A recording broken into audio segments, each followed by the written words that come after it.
God, my picture just looks like an absolute e-boy.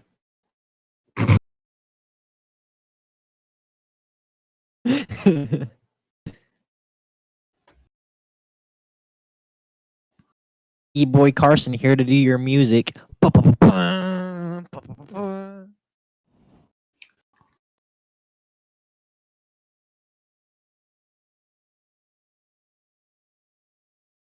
Oh boy.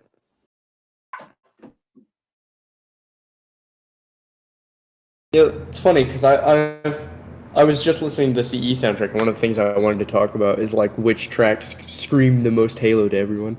So good to have you here then. Yes.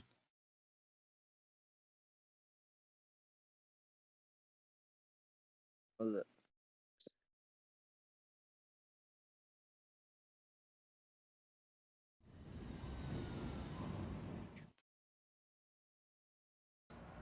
All right. Dragon, my good sir, what's going on? And Keon, very nice.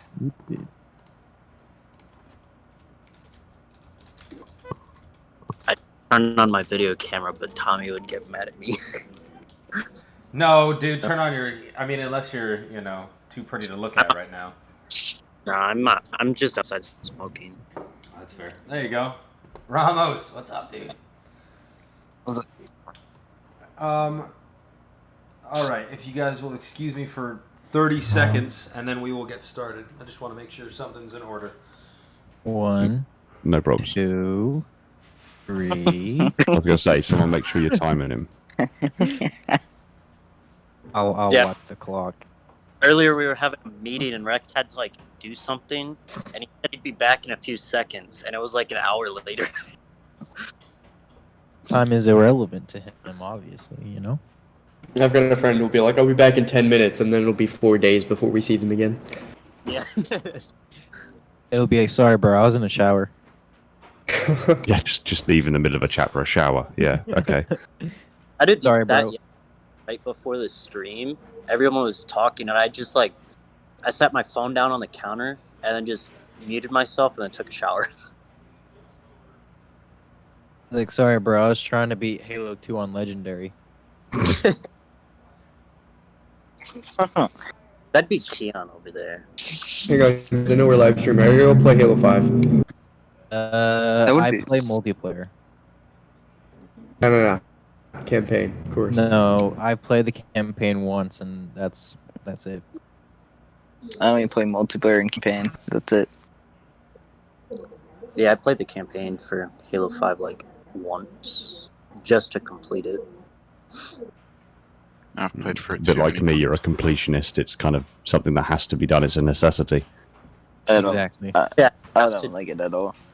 For that, but I haven't been rushed to it because of how much I dislike Halo 5. And then I can't. I can do a campaign for just story modes, just for fun, but I don't like to play multiple times because it just gets you know what's happening. Excellent.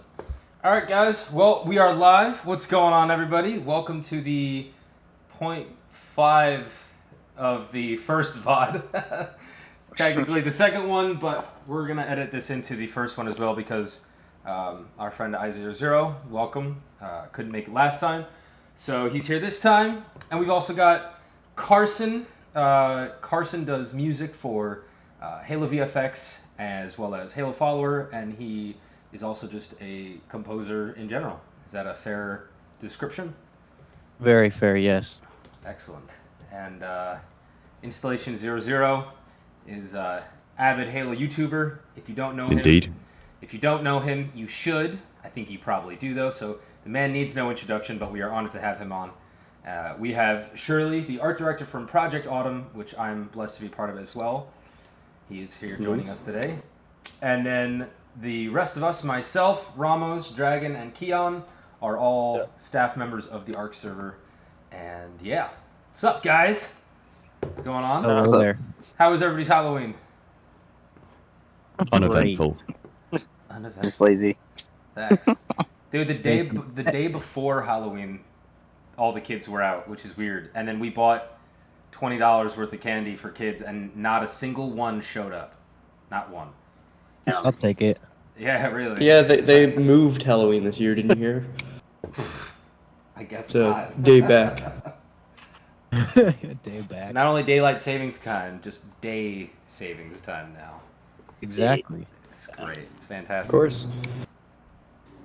So, one of the things we talked about the other day that a lot of people really got into was the games themselves, specifically the first 3 games. And then we spoke a lot about 4 and 5 as well. And then we also spoke about some of the fan games as well, and how fan games sort of fill this niche within the Halo community that a lot of people want to see filled. So we'll talk about all of that today. I think because you and I, Shirley, are a bit familiar with this, I think, as well as Carson. He's doing, custom content, stuff like that as well.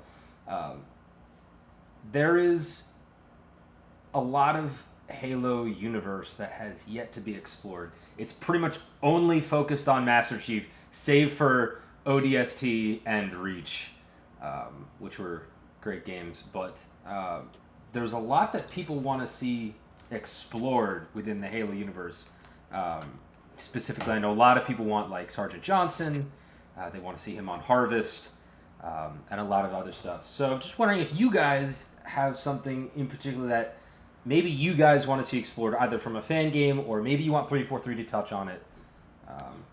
I've definitely got a few things that I want 343 to touch on. There's a distinct possibility that it may happen in Halo Infinite anyway. But I've been wanting something like basically a game surrounding the Spartan 3s wearing the SPI armor, and with that same kind of reconnaissance stealth kind of feel that you had with ODST. I think I actually mentioned this on our last podcast as well. That was something. Yeah. But it's very untouched.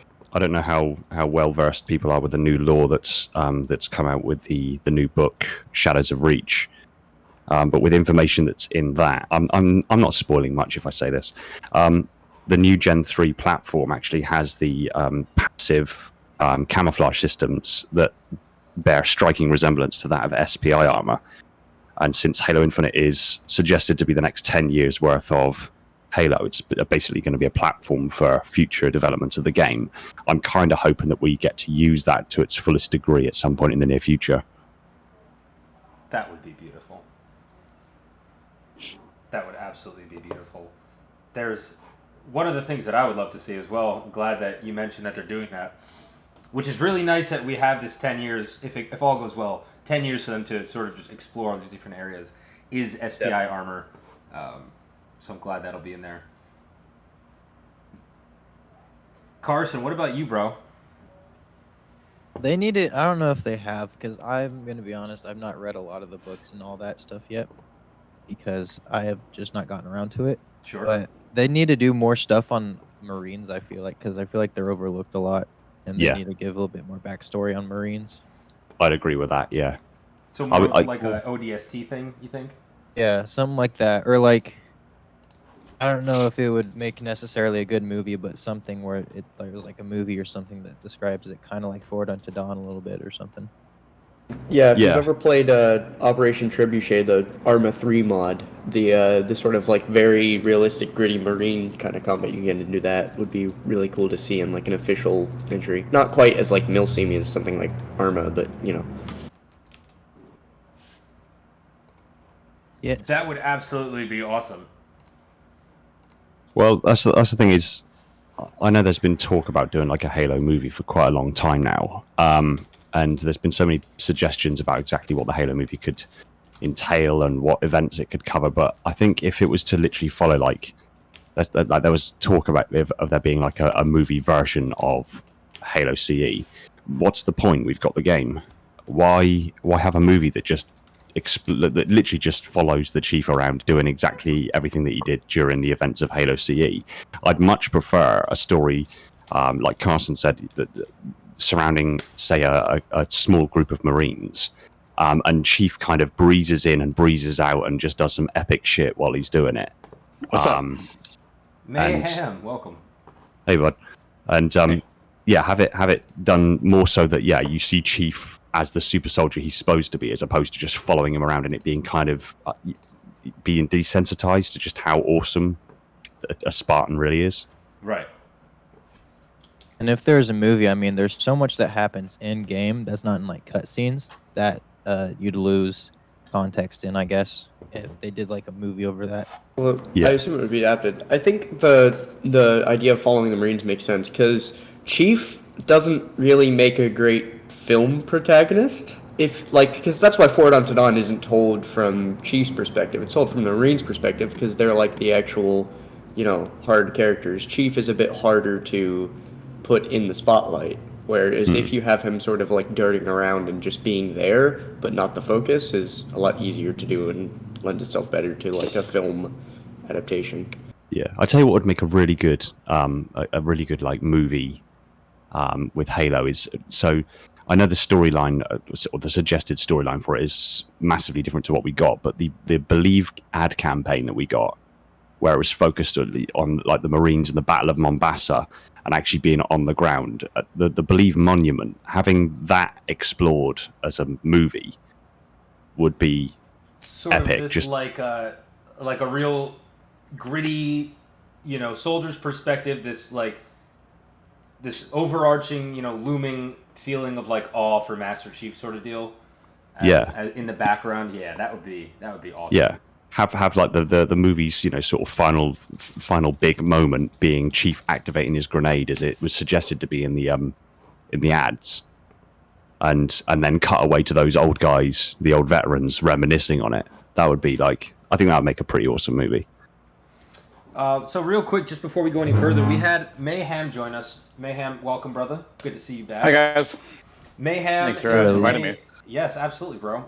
Mayhem is a creator of wonderful bots such as Halo D-Bot and Reclaimer, and is fairly well known within the community for doing so, and one of our nicest content creators.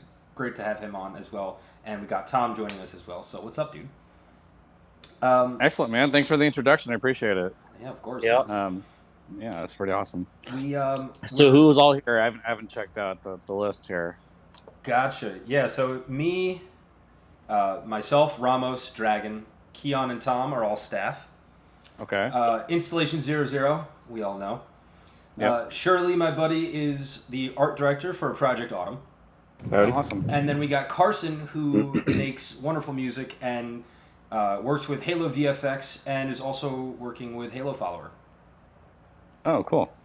Yeah, and we are discussing what parts of the Halo universe like really need to be explored, because there's a lot that hasn't been explored, and there's a definite want. People really want things to be explored within the universe that haven't been touched on. They want, I always go back to this. I've always seen people say they want like a Sergeant Johnson focused game, or just other aspects that haven't been touched on that aren't Chief. So we're sort of just talking about what would be good to explore within the universe. Oh, go ahead, Mayhem. Yeah, that's fine. No, it's fine. I'm actually sort of naive as it goes to Halo lore. I haven't really read any of the books, but I followed along with the campaign levels. But I know I feel like looking at sort of the campaign mission of 4 and 5, it'd be really interesting to go back. And you guys can correct me if I'm wrong, but it'd be really interesting to go back and do like original war missions with the original humans, not what's evolved it today, but Ancient humanity. Yeah. The original war where the Forerunners had to come from to begin with. Do you guys think that would be... Because I feel like that would be a really cool place, and only if they could do this right, though, to explore almost like... remember how we had in Reach the space battle? I can't remember the name of the vehicle that you flew, though. I'm blanking. Saber, thank you. The space battle, like... I feel like that would be kind of a really cool place to explore that. If we were ever going to do that, really, that would be the place to do it, I think. Would be Ancient Humanity. Man, so it's funny because I'm a huge Star Trek fan. I'm actually, as we said, I'm working on a commission for a Star Trek ship I model. Anyways, I'm a huge Star Trek fan, and I've always loved the sort of like tactical like submarine style ship combat, and like the amount of ships and like lore we have on like the UNSC ships. We got like the Paris class and all that stuff, and the Covenant cruisers. Having like a ship about like space battles between the Covenant and the UNSC would be really awesome. I don't know if it would be like a RTS maybe, or like if you directly like was dogfighting or you controlled a ship directly. But I always thought it would be really cool to see because I know there's that mod that's the Sins of Solar Empire mod, right? Sins of the Prophets. Yeah. And to see an official game kind of like that would be really sweet, I think. That would absolutely be cool. I haven't been able to. I tried to play it, and my computer was just not having it for some reason. So, I hope one of you has because I'm like dying over here because of that. But yeah, Ancient Humanity, Marines. I think that would definitely be awesome. And then, as far as all that goes, though, I mean, Carson, you're in a kind of a unique position because you are a musician. Yes. And you probably have, maybe some very critical thoughts, perhaps, or ideas about what made the music good. There's a lot of backlash over 4 and 5's music that it wasn't Halo-y enough. I've sort of fallen into that camp myself. How did you feel about the music for 4 and 5 compared to the first 3 games? Well, 4 and 5, I agree for the most part that it's not Halo feeling. But that's not to say. Well, 5 anyways for me. 5 was not the best. There was like maybe one good song in my opinion. And then Halo 4, it didn't feel Halo-y, but it did have some good songs. And then I feel like they were too like modernized and tried to be more like modern day games in their soundtracks. And something that the originals had was like the early 2000s and stuff, so they didn't have all the stuff they have now to like kind of modernize the sound and all that, and I think that plays into it being more unique and more nostalgic for people. We are joined all of a sudden by Halo VFX. What's up, man? Glad you what's dropped up, by, guys? bro. Why, hello there. How's So- everyone? Pretty good. Everybody, Halo VFX is a custom content creator making his own, I wouldn't call it machinima, but his own Halo shorts in Unreal Engine 4. No. It's a like a CGI series, not an Unreal. It's like a rendered, Rendered. Okay. pre-rendered. Gotcha. Sure. But Charity Falls is what it's called on YouTube. Go check that out. It is so good. It's so good. And I thanks, I man. agree. yeah, Carson over here is a little biased, but yes, it is. No, really cool. even without the music, it's still good. Yeah, it's awesome in and of itself. I remember Music seeing helps, it and though. it was like, oh, definitely. See, like that's such a good point that there's background music, and then there's background music. Like some people, they go out and they try to make, they do too much. I think as far as the music Yes. goes, background music isn't meant to distract you from what's going on. It's not. Yeah. You're supposed to be focusing on this, and it's supposed to just sort of guide you through it. It's supposed to enhance the experience, and that's Yeah. that's what I think Marty. Just to throw his name out there, I think that's definitely what he intended with his music and how it would go with the gameplay. And in a lot of ways, I feel like that's what's lacking from 4 and 5. 4 had its own vibe and emotion, and certainly its own flavor. But I feel like 5 especially was just a very generic soundtrack, aside from Mhm. maybe 1 or 2 tracks that they experimented a bit with. Yeah, I agree. agreed. Yeah, I nothing kinda- nothing gets stirred from listening to Halo 5 or Halo 4 soundtrack. It's just background music, exactly. But like Halo 2 end mission campaign where you're driving the Warthog over that massive bridge, and you got that awesome distorted guitar riff blasting in the background. It really gets your heart pumping. It's awesome.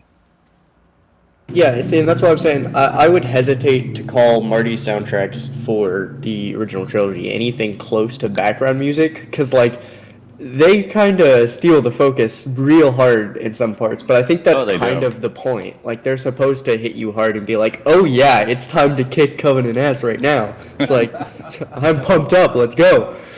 That was my main issue with 4 and 5 personally, was the lack of the familiar, thematic elements that 1 through 3 had. Where, like, when you hear a specific, tune come up, you're like, all right, it's about to get real.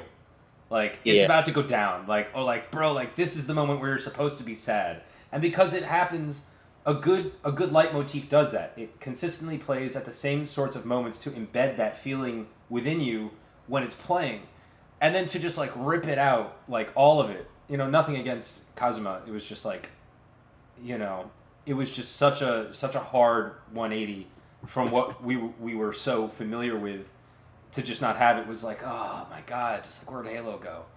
But if I may say, out of optimism for Halo Infinite, at the end of the 2019 trailer with the old Halo theme with a little difference just starts kicking up, that definitely is a time to kick some Covenant ass feel. And then when Chief says get ready, oh, Yeah. Yes. Yeah, I'm very Get ready. very, very excited. Oh, dude, Gareth Coker is so good. He's so good, dude. I'm very excited about him. If you guys haven't actually listened to any of his stuff or played like Ori and the Blind Forest, I definitely recommend that because he's amazing. And Curtis Schweitzer's awesome as well. And You also did the music to Ark, and like the soundtrack to Ark is so good as well. yeah, Joel Korowitz. Korowitz? I can't remember if it's an L or a W. Anyway, yeah. The Hey, thanks for the follow, bro. Appreciate that. What's up, everybody? Got some people following the chat now. This is awesome. Nice. That's awesome. Yeah. So There is 28 people watching. Wow. Hey. I just put a ping out on my server to let people know. thanks, dude. We excellent. appreciate it. that, man. Are you streaming this through Twitch or what? Yes, sir. We are streaming this through Twitch right now. Oh shit! Yeah. Wow, that's pretty He awesome. wants to know. I'm internet famous. Yeah, I shouted it out as well. Everybody. And Jamal's here. What's up, dude? Hey Jamal, welcome back. Hello. Did the Jets win? No, we lost by 38. Oh my lord. What are you guys at now? 0 to 8? Yeah. Yep. Oh wow. Is it time to switch teams yet? Never. I mean, I'm personally on red team. I don't know about you guys. Yeah, Oh. definitely. Maybe if they played some Halo, they'd do a bit better this year. Blue all the way, dude. Red team is for losers. I mean, what? Or- Yeah, we finna beef in here. Not wrong. It's okay. Them their fighting words. Halo VFX. So how's I was not spoiled, but I've heard episode 3 might be really, really awesome. I regrettably I did show a few guys in a server, and it was kind of like I was just testing the field to see what sort of reaction it would get. Yeah. Obviously, it's in its like really early state. It's there's a lot of things that I'm changing, but overall, it seemed like everyone like every few seconds, people were like, "Oh my god, no way! Oh my god!" And I was just like, "Okay, this is along the right track. Like, it's doing the things I wanted to do." Oh, we are joined by Ascended Hyperion as well. What's up, bro? Oh, I was sitting here, I was clicking on everybody's pictures, like, man, how do I join that voice chat? I had the category collapsed. We're probably gonna break Discord right now. I mean, just everybody in the server. Honestly, but if you guys don't know, Ascended Hyperion is also an avid YouTuber. Makes great Halo content as well. I'm just gonna assume you know him, but if you don't, please definitely go check him out because he puts out some really awesome stuff as well. You call me Ascended Hyperion. It's close. Ascended. Well, you are Ascended Hyperion, but you are Ascended in my book. I made a You tweet are up about there, that. man. The other day, I was like the red pill and the blue pill, and one of them was Ascend and one was Hyperion, and a guy replied, I thought it was Ascended. Small culture shock. So, what, I just gotta ask, I mean, what's everybody's favorite game here? Because, I mean, we gotta get this open. If we're gonna fight about it, let's do it now, you know what I mean?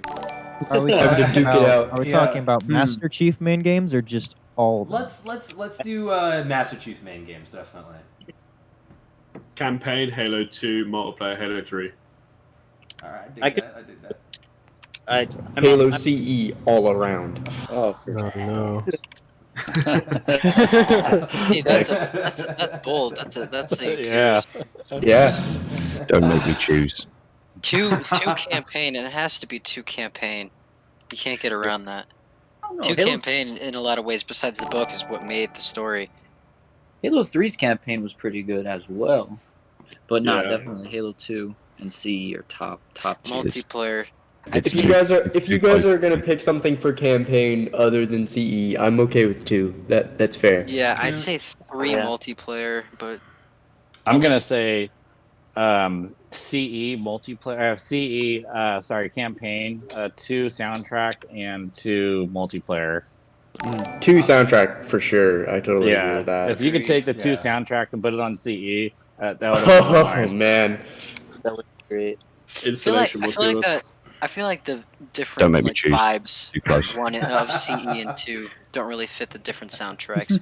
Yeah, I mean that's true. Like CE, like when you're first introduced to the Flood, I remember playing that game for the first time, and I wasn't really familiar with first-person shooters at all. I was just like got my Xbox and I plugged it in, and right when you're leading up to that moment to where you're about to meet the Flood for the very first time, it's like you could hear that like it's the Friday God, the yes. 13th feeling.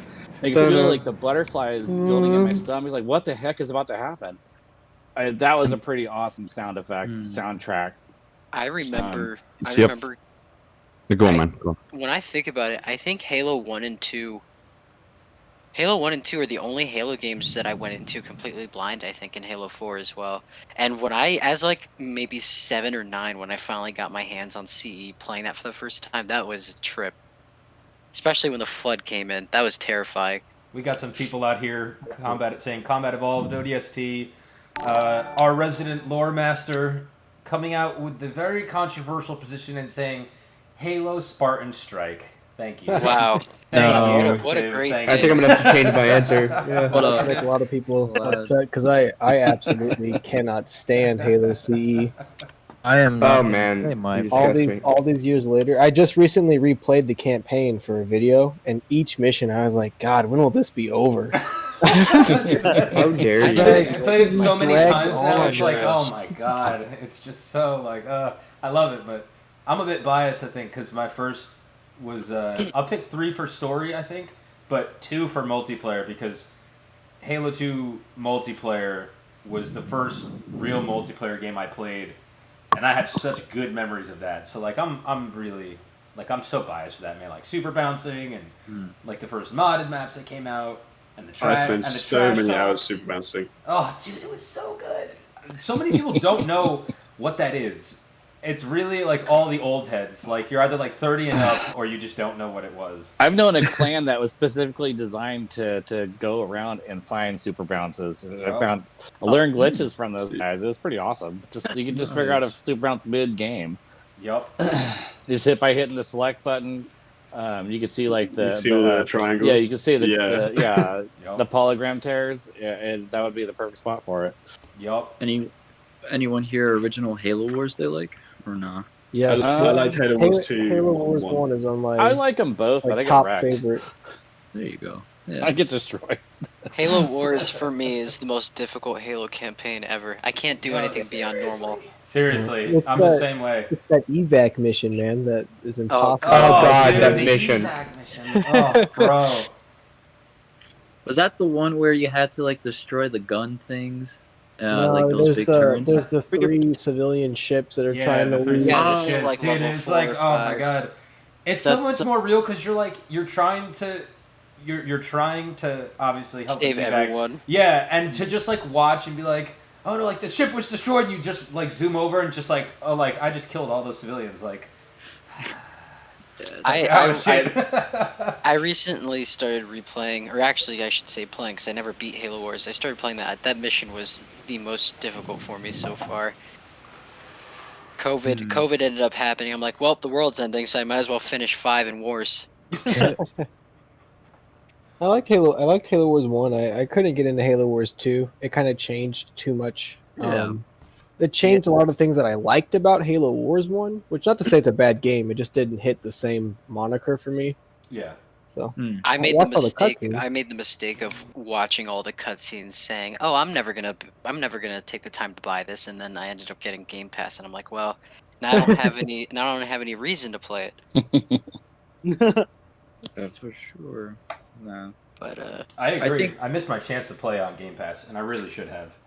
I think as well, not a lot of game like Halo ODST doesn't get so much love, but I think it had it was a different aspect of Halo because like how every Halo revolves around Master Chief. I think when they did ODST, it was something fresh, something unique, and something cool. And that's my opinion. I think ODST is the only real spin-off because Reach connects enough and it's its own game enough that it's considered mainline.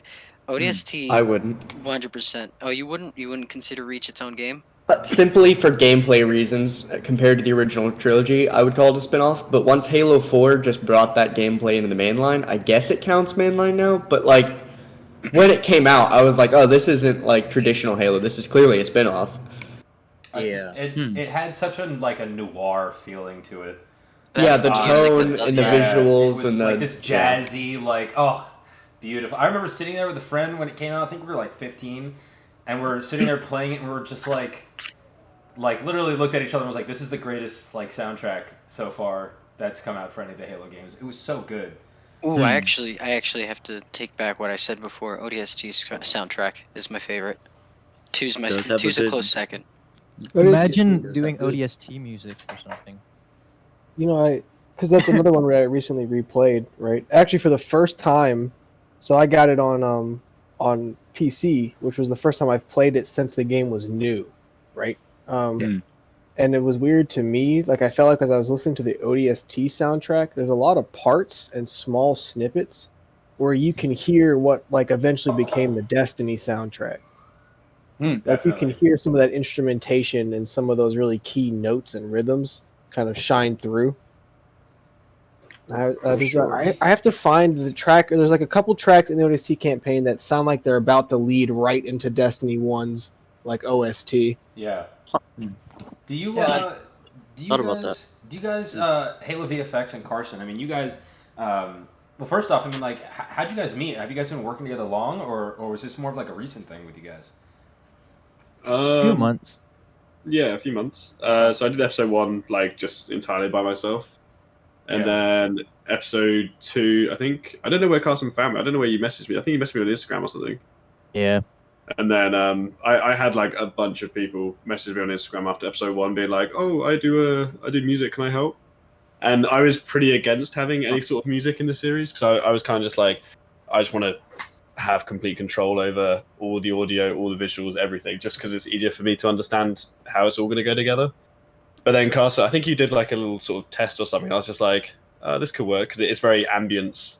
It's not in your face. It's just letting the visuals do their thing. Yes. And because of that, I was just like, yeah, this works. I'm just gonna use it. And then we just done stuff since then, really. I think I remember. I think I messaged you as well. I don't remember on what account, but after episode 1, I think I hit you up and I was like, "Bro, I do voice acting work. Let's work together." I had a ton of people say that as well. I believe it. Yeah. I believe it, man. So I was like, this guy's flooded. No worries.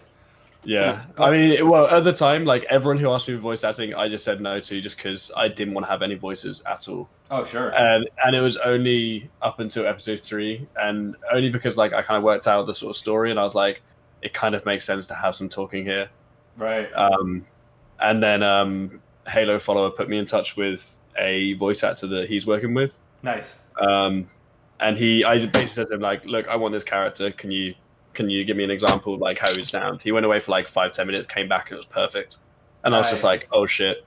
That's really cool. He's a professional voice actor. He's I think he's worked with a few actual voice actors, they're professional. They're celebrities and all that sort of stuff. Sure. I think I know who you're talking about. Shapeshifter. Yeah, he's working with me on my ODST thing. Yeah. He's really good. So, as far as Halo VFX, I mean, we're talking about music and stuff. So, what were you guys looking for? I mean, what were you looking for originally? You knew that it wasn't going to be in your face sort of deal, or were you looking for a subdued? you know, I mean, eerie for feeling. me, like, yeah, I probably annoyed the shit out of Carson. Like, I don't know how Carson feels about it, but like Carson he would feels send like me a something, crap. and then whenever like Carson would like send me something, and it's like it sounded really good, but then like there would be something that's either missing, and I'm like, oh, I just want it to sound a bit more like Halo, but also it's like I kept saying like it has to be dark, it has to be cinematic, it has to feel like it's the Flood, and it has to feel like Halo, and I was like, those are the criteria you got to hit. And then like every now and again, I think Carson would put in something which like it would sound really cool, but then I'm like, when you put it against the visuals, you start listening to the music as opposed to watching what's going on. Right. And I started to feel like it would take away. So I'd be like, oh, can we just like I'd say like, oh, this is really good. And then the next day I'd be like, oh, actually, I think we need to go back. I think that's incredible. This is amazing, but can you please make it worse? Well, it was kind of like that. I kept backtracking. Like I felt really bad, but I was just like, Well, you for want it some to be reason, perfect. It's your baby. You know, It's like too you're- good now. Yeah, exactly. Yeah. Yeah. You want it to I was be. being a complete control freak. And it is okay because it turned out good. I feel like it will True. always turn out in the end That's true. as good as it can be, hopefully. Installation. I mean, I think you were gonna comment before on the music, but I think you were just more content to listen. I mean, like, what were your thoughts on that about the music? Well, with some of my recent videos, I've obviously taken a little bit to bringing in some ambience, effectively, especially with the Halloween special I just released. I sort of the first 10 minutes of the video is just a narrative of almost ASMR style with some ambient sounds put into the background, right. And it got me thinking about. There might be a way. I'm sure that I could probably look into maybe modding MCC on PC. I was thinking about what it would be like to experience all of the Halo games without the music, just the sound, just the ambience of the games, and see if That'd it be can interesting. carry the same. Because we all recognize the Halo themes. We all know they're powerful, and we all know that they're written so perfectly for the particular scenes that they're playing in. Again, I made a video a while ago. My brother's a professional musician, and he's classically trained. And I actually, he knows nothing about Halo whatsoever. He's never played Halo. And I gave him samples of Halo music to listen to and to analyze and to break down and just give me feedback on what, how the music was constructed, how it was composed, the instrumentation, any feelings it gave him, any sort of images in his head, whatever. And what he gave me back was almost word for word, perfectly in line with what actually happens in the game. Wow. So, nice. Because the music has become so synonymous with Halo, I wondered if the Halo games would still work and still be as powerful and still be as engaging if there was no music, just your sounds of your enemies, your gun, and just some abstract ambience of the environments. Just see how that would play. Just think how ungodly boring the Warthog runs would be. Like they would be so okay, all right. boring. I feel like I'm driving down like a 3-hour drive down like the interstate or something like that. Yeah, driving a little smart car or something. Yeah. Oh my god. That is a really great idea. And if you ever do that, like, please let us know, because, I mean, honestly, I sort of don't even want to, because I'm picturing it in my head and it doesn't feel right. It doesn't feel good. It's just like, okay, like, I feel a little anxious. Like where's the music, man? Yeah, it's become so ingrained and so synonymous with the Halo experience that I wonder what it. Yeah, that it's just I suppose it's a morbid curiosity. I just want to know what it would be like to experience Halo without. Literally a morbid curiosity. Yeah, without the need. I'm a glutton for punishment. I'm willing to experiment a little bit. That's. Hey, a little bit of I wonder if you'd masochist over even here. like. I wonder if you'd even tell if you turned the music off for Halo 4 and 5, if you'd even notice. Probably Honestly, though. Something's missing. I think I would notice it in Halo 5, because there were points in Halo 5 where I stopped what I was doing, just sort of looked towards my speakers and were like, what the hell is this? There's like this where it's like a techno dance theme or something, and it's like I'm like, what the freak is going on? That's when you're supposed to be directing all your co-combatants there. I will do a techno dance remix. Oh god. Yeah. Just honestly. God. I gotta be honest. I I feel like you don't have to go and do that only because if you can't recall, there was a video I think a while back, a couple years ago, that came out and there was somebody was like sing like a Marvel theme song. And it was this whole thing where like nobody could think of like they knew Batman or like Spider-Man, but somebody said like think of a Marvel theme song, and nobody could think of anything because Marvel's not designed to be like stick out. It's designed to be background music, like totally worthless generic background music for most of it, except for like the main themes. And it's the same like thing. the intros, that the intro and the Avengers outro theme songs is are the pretty- only songs I would remember from Marvel. Yeah, Exactly. That's about it. And like if you can't hum or like sing a Halo 4 or 5 song like right now, just like, you know what I'm saying? Like we could pick any number of Halo 3 songs and just like like dude, we know it, but like nothing in those games stands out.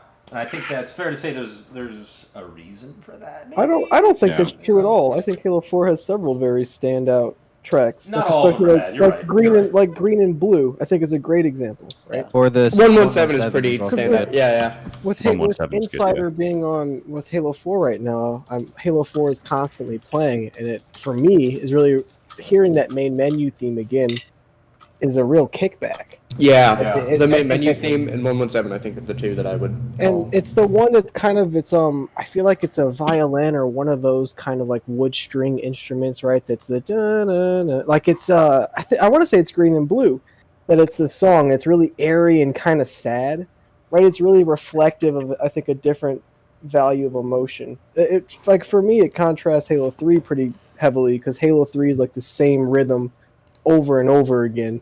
They're really milking that like one final effort feel. Yeah, there's it's almost ad a nauseam. midnight version of a Halo 3 song in Halo 4. I forgot which one it was, but There's a redone Never Forget version. There's a version of Never Forget. Never Forget. That's what it was.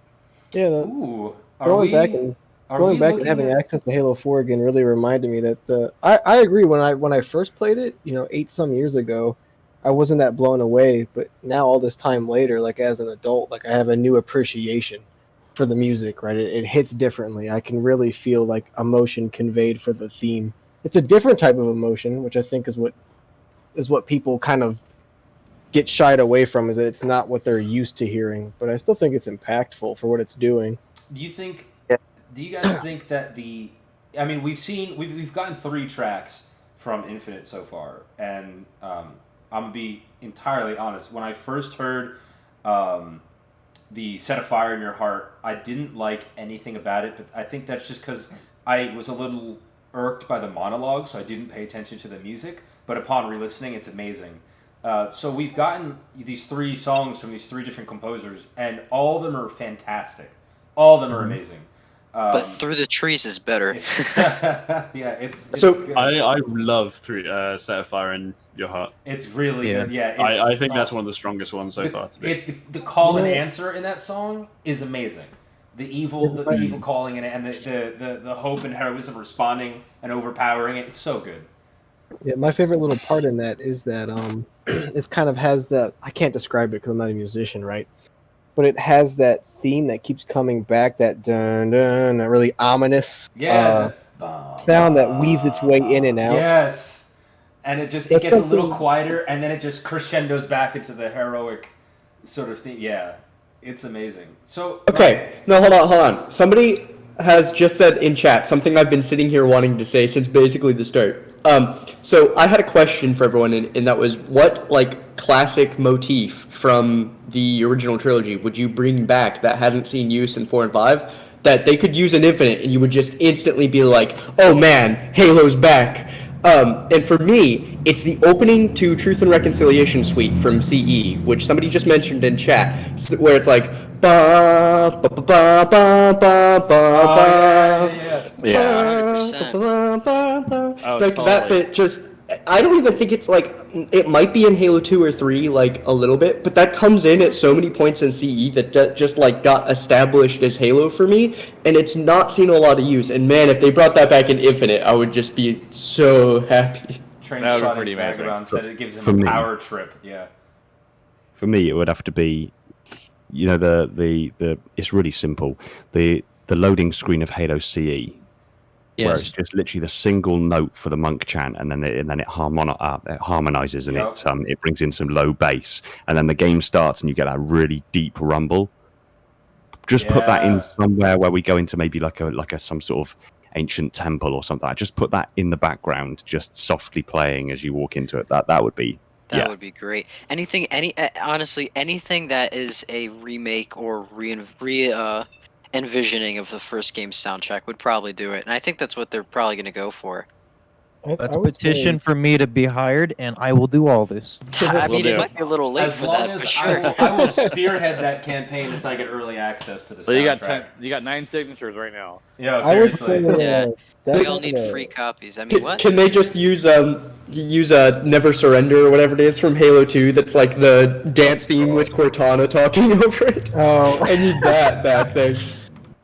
Yeah, speaking of Halo 2, if I could bring something old back, it would definitely be. I know it's not called the Arbiter's theme, but you all know what I'm talking about if I say Arbiter's theme, right? I think so, yeah. That particular sound, I love that. I love that little melody. I think basically the opening to the Sacred Icon suite. Is it? just like it's all out. Like it's the one that plays when on Halo 2's opening cutscene when the Arbiter is being like interrogated. I'm pretty sure. Or Yeah, have to go he's back on and listen to trial, that whatever now. you want to I, call I it. found it. I found it just so I could hear a bit of it. Yeah, I know what you're talking about. That would be Yeah, really no, good but- too. It appears briefly in Halo 5. You can spawn in an audio track in Forge that has that Really? kind of like as a battle theme. Yeah. That's awesome. I'm like looking Okay. it up because I need to know this. You know I what I mean, mean? Just oh, go So- ahead. Man. Oh yes. The first two games both opened with like that well, okay, so Halo 2 had that like guitar riff that's just like but then there's like that almost sort of glass shard like chinkling noises in the background as like it's like when the Bungie logo would come up and stuff. And that Yeah. sort of like introductory thing, it hasn't been used since then, and it's just like I miss that. You boot up a Halo game and you get that little like noise, and it's like, yeah, want Yeah, that. I know what you're talking reminds about. me The of old the, Bungie intro. Yeah, the Yeah. The whammy drop that Steve Vai did. Oh. That's what I was actually gonna say. I would give anything for just Steve Vai to do guitar work for every Halo going forward. I know he only did it for 2 and 2 anniversary, but I'm just a huge Steve Vai fan in general. So any chance I get to have it in my Halo, I'm happy. We So I'd want more Steve Vai. we have in senior chat. I don't know if you guys have seen this. Tommy posted a picture from Monster Energy Halo Infinite. This looks like AR almost, or what is this? that I I'm looking think at it's here? just Snapchat filters from what Dragon said, but they're based off of. It just came out for November. They're based off the Halo Infinite character models. I'm gonna see if I can pull this up and just put it on screen for everybody, so that everybody can. I mean, see I'm these curious to real see quick. how accurate that's going to be to the actual game. Yeah. I was scrolling through Instagram like earlier today, and I saw from a guy that posted it. I'll actually see if I can try and find the guy real quick so I get his name correct. It's very the Brute and Jackal especially are very reminiscent of Reach. Yeah. Number one Munko on Instagram ended up putting it. He captioned it, "New Halo Infinite Snapchat filters. Credit to my buddy Kid Skull on Twitter for the pics." So he got those pictures sent from that dude to him from wherever that guy got them. And so it sounds like it's some new Snapchat filter, and the background makes it look like it's Snapchat filter because you can see it. It's almost like a hologram kind of thing, and in the background you can see like a Halo thing on like a wall, and maybe like a shelf or something below that. So it definitely looks like it's a Snapchat filter, and it looks No, it certainly is. But I mean, I don't know how significant it's going to be. I'm hoping that this is just the character models, although they look a little low res, so that makes me a little weary. I don't know. I saw that Yeah, as I was fair. just listening to us talk, so I thought I'd bring it out. They're in a Snapchat filter. I can't imagine they have a very high poly count limit. No, I agree. And I mean, for all we know, it could just be something they looked at the models that they were sent and just kind of So took inspiration from that. But I don't know. So Yeah. I know Mayhem said he has to dip out of here in a couple minutes. So before he leaves, I got some family. I did want to ask a couple things. Number one, how's the bot coming, dude? How's Dude, the Diva and- bot is still a work in progress. I'm always trying to tweak on it. You know, I just moved really far away from my original homestead, so I've been busy with that. All right. But you know, I got a lot of stuff going on, right? So I'm unpacking. I'm building a new gaming rig. It's going to be a beast. I'm super excited about that. 3090? 3090? What are we getting? Yeah, it's gonna be the new AMD 5000 series. Ooh. And I'm actually looking for the AMD game chip, the CPU GPU as well, because that's going to be out on the 8th as well. So I'm excited about that. But back to the bot, I've been still working on it, man. There's still things I'd like to add to it. It's just time management is getting crazy with me because I'm trying to get a new job going. I just relocated. You know, trying to unpack There's and only build so a many game hours in a day besides sleeping. and manage a server and be a father at the same time and a good husband. So it's it's getting crazy. So back to the bot. I'm actually working on a really pretty sophisticated command system right now. I'm actually creating a trivia game, not so much just a trivia function, but it's going to be like a trivia night. So it's going to be you can create your own teams per server and sort of have a trivia night for your guests and your members within the server. So you could have a group of 6 or whatever per team, or a group 3v3, whatever, however you want to structure it. And the bot the bot will ask you questions. Yeah, the bot will eject out questions. So you fire off the command. Let's do a series of 20 questions for team red team and blue team. Yeah. And the bot will fire off questions. The first team to answer it correctly or incorrectly will dissolve that response. Do we get like the Jeff Spitzer game mode announcement trivia? Well, that could hire him for a cameo. I could actually do that, but I don't think it's going to go that crazy. But I don't know. I think it'll be some fun competition with Halo lore and trivia. That instead of just going straight with game statistics, it's like it'll pick your brain a little bit as well. So I'm pretty excited about that. It's coming along well. I got 4 game scripts embedded in the app in the bot right now. So it pulls line by line for per mission and the person who's narrating it from CE all the way up to Halo 4. Nice. Yeah, so it's I think I have something like 3,500 quotes, individual quotes so far. Wow. And I haven't even done 5 yet, or Halo Wars 2 or Halo Wars 1. But those are on the way too. You got to let us know when that comes out, man. When it's all set to go. Yeah, I will. It'll be a lot of fun. You'll probably have to create a whole channel for it because it's going to be quite spammy. Oh yes. Oh well, yeah, definitely. But listen, I'm sorry. I got to go. Thanks for hanging out and having me invited into this cast. That's pretty cool. Of course, man. Dude, thanks for joining, bro. Thanks for coming. All right, appreciate it. Y'all have a good day. Have a good one, Take bro. care, bud. I'm gonna have to get off as well. Carson. All right. So before you dip, because I know you got to go too. I'm sure quite a few of us have to go. It's been about an hour. I know I did say this wouldn't be, this would be about an hour long. So if you guys want to stick around, no worries. But before you guys go, I mean, what we got a little sidetracked. What are we looking for, in your final words from Halo Infinite as far as music goes? Being a musician, what are you hoping to see? Just a return to classic feeling or something specific? Them to try not and modernize it so much and take it back to what they did, because they used to just layer acoustic and tribal drums is something that I've noticed and something I do, and that really helps make it feel like it's more Halo. So then you do that more, I think. When you say modernize, you mean more just like more war drummy and there's too much like processing and synthesizer stuff in the newest tracks and stuff like that. So Gotcha. Yeah. I hear that. All right, well, dude, thank you for stopping by, bro. I mean, we just started talking today, so I appreciate your time, man. And I will see you in a little bit later. All right, I will see you. Yeah. Awesome. Dude, Take thanks care, for bud. coming, bro. So, yeah, I mean, God.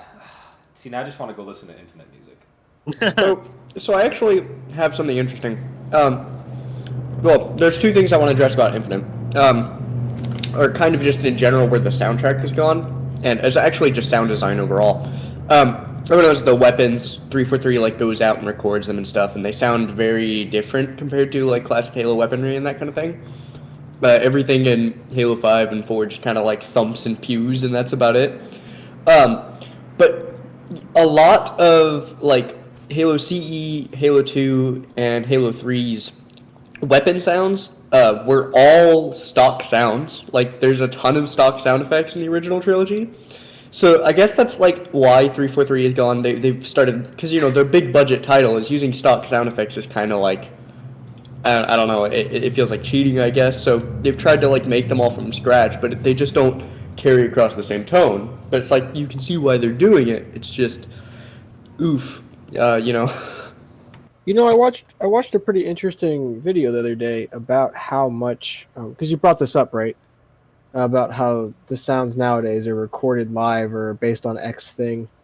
I watched an interesting video about how the technology by which game designers can actually record quality audio for using has changed and grown so much in the past like decade, right? I guess it's 2020 now. A lot of what we heard in games before was kind of based on the limitations of the time. And I think the video in particular was talking about Call of Duty. The person, there was a bunch of complaints about how the new Modern Warfare redid all the sounds. The new Modern Warfare 2, right? Redid all the gun sounds. And people were trying to decide, well, what was better? This gun is, what's the better sound? What it actually sounds like in real life, or the two spoons clicking together that they used in 2007? And I honestly like the quaintness of the old stuff. Crisis Remastered is another one. The remaster uses a bunch of new sounds, and most of them just don't have the same charm or character as the old ones. Well, I think that might be. This is me, and I feel this way about a lot of things. I think when we use the words like charm and character, we're approaching that with like rose tinted glasses, right? Like, we're cool with that because that was like the experience that we had. So we have like an attachment to it, but I don't think that necessarily makes it better. You can like it more. I don't disagree with that. I don't know if one is objectively better than the other. I think that's a weird claim to make. A lot can be said of the influence of nostalgia. Yes, I was about to ask what your thoughts on this were. So, yeah, you think nostalgia almost it does sort of, aside from influencing, it just will sort of smear any attempts for new music to sort of work its way into people's hearts because they're like, nah, it's nothing like like it was. For sure. The guy was in here earlier, and he was like, "Don't try to make it sound new." And in my head, I was like, "But why? Like, what's the reason? Besides, like, you want to hear one thing, does that diminish the value of what somebody else wants to hear?" No. I think, of course, we're all interested in hearing. We all like what we like. There's no changing that. Right. But there is something to be said, though. I think there's an argument to be made for consistency and familiarity, and then again, too much change too soon is very much an emotional. It's going to make people get a bit emotional about it. Like, where did my music go? Like, why are you doing this? Yeah. When you think about it, that the sound we're talking about like the classic Halo sound, right? So even if we're talking about like Halo 3 at the latest, we're talking about a sound that hasn't been keystone in the franchise in like over 10 years. Halo Reach was in 2010, and it had its own kind of instrumentation and its own sound. And then it was Halo 4 and then Halo 5. So a lot of what we talk about being like, oh, the Halo sound, that's been out of circulation for over a decade. So when you think about that, like that's weird to think about. Maybe that's more of a reflection of the statistics and the demographics that Halo draws. Maybe the very crowd, the very audience that became so enthralled and in love with Halo back in its heyday of Halo 1, 2, and 3 are still persistent with Halo to this day. And even though younger and newer audiences have come into Halo, the old audience are still talking louder than the newer audience and are still demanding that level of nostalgia. Hence why Halo. I mean, 343 Industries are listening. They put that single E chord strike that we got in the Halo 3 announcement trailer. That single E strike. They put that into Halo Infinite trailers to invoke that very nostalgia. So I've got a lot of faith in 343 and their ability to work with the assets they've got while still honoring the roots. Yeah. And I kind of hope that okay, we've heard that very clear, sort of nod to Halo 3, but the tracks that we have had released recently that we've listened to from Halo Infinite have been very Halo in their sound, but they've also been new. They've found a really sort of narrow band where it's a nod to the game since past, a nod to the nostalgia and the older fans, but while also beckoning something new in. So the Train Spotting Vagabond in chat said, nostalgia in Halo is a very important component to the game because it's a space opera at its heart. Some things deserve to be motifs, and as far as the space opera, I think that is sure. I can see that. I think I'm not sure exactly how one would classify music to say this is music for space opera, but I do agree definitely. They're again, it's too much change too soon is gonna make the the original trilogy fans angry, and it might make the new generation happy. But as you were saying, 00, that they are invoking nostalgia. They aren't forgetting about the original fans and what they like, and they are trying to incorporate that because they know that if they just ignore them completely, they're gonna have some issues with the fan base. They might lose some people, So I agree. I think they definitely are trying to keep the best of both worlds. They want to change a little bit, but they also want to bring that history with them into Infinite. We'll see. I think in my mind, I'm all as a creator and as a person, right? I love numbers and statistics and metrics and math. It just really gets me going. And a big thing with Infinite that I'm always wondering about is how far does this ship sail, right? Where they're banking on pleasing this certain demographic of Halo fan. In my head, I just want to know how many people that includes. Right, we say that they're loud, which I will admit. I feel like old classic Halo fans are really good at being the loudest person in the room, but the volume doesn't matter to me. It's the number of people screaming. And you did a study recently, which I did. I think it's a good time to lead into this because definitely for those who haven't heard about this. Yeah. Please talk about that for a numbers second. and studies. Sorry, go ahead. No, I was gonna say if you're cool with it, I'd love if you talk about that again for a second for the people who don't know about what you're doing. Well, yeah. So if anybody's listening who doesn't know who I am, I'm Ascend Hyperion, right? And on my channel, what I do is I want to give you lenses into different parts of Halo's 20-year franchise, right? There's plenty of creators who can give you like news on Halo, who can give you like a breakdown of what happened in the latest book. But my goal is always to deliver you to a viewpoint on something you didn't quite understand before, or maybe you never knew about. So, like for example, I did a 2-part series on how I explained the Magnum went from being the best gun in Halo to the worst, back to the best, and how in the beginning everyone was cool with it being the best, and it ended and everyone was upset about it being the best. So it was a weird dichotomy there, and we explore how we get there and what happens. Or there's one video where I talk about ODST's entire plot is hinged on Dare like flirting with Buck for 20 seconds rather than like saying, hey, we're going to go here, instead of just leaving everybody out to figure the shit out. So it's usually fun stuff like that. And I don't try to... clearly I've got opinions about Halo, right? I've got my personal likes and dislikes, and I do my best to talk objectively as much as I can, which usually involves me getting numbers and stats. So as was just referenced a second ago, I did a video about the armor coatings coming to Halo Infinite, and there was a tweet on Twitter that was talking about, oh, if Infinite wants to pull off all our color combinations we have access to now, they need XXX. Like, it was some huge number. And that struck with me, and I was like, oh man, like, not only is that equation wrong, I don't think that math works out anyway. So I did a study to see what color combinations actually get used in the game out of the total like possible combinations. And it was something simple. ridiculously like nowhere near Ridiculously what low. what was being claimed it would be. Yeah, so like if we're using Halo Reach as our example, there's a total possible 900 unique color combinations, right? Yeah.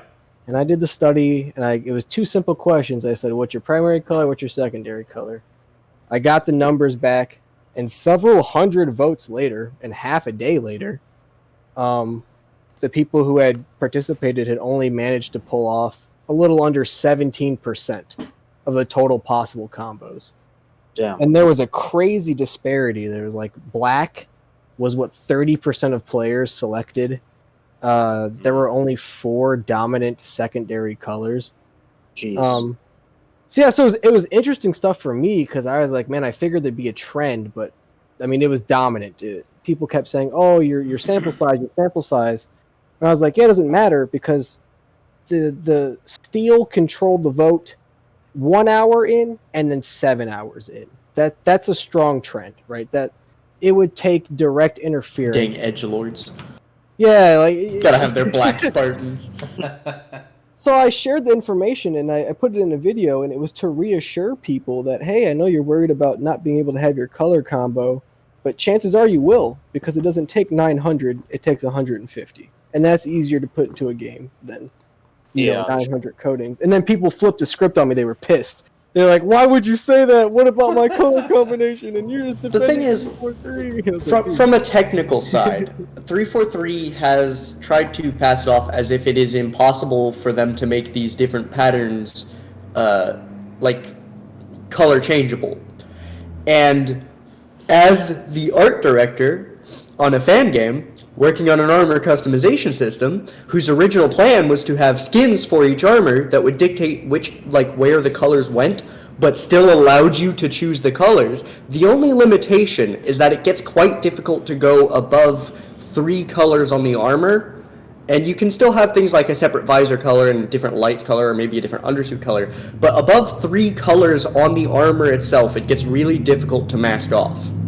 You can kind of cheat and get 4, but having that many colors in the armor becomes difficult, which is the only real limitation.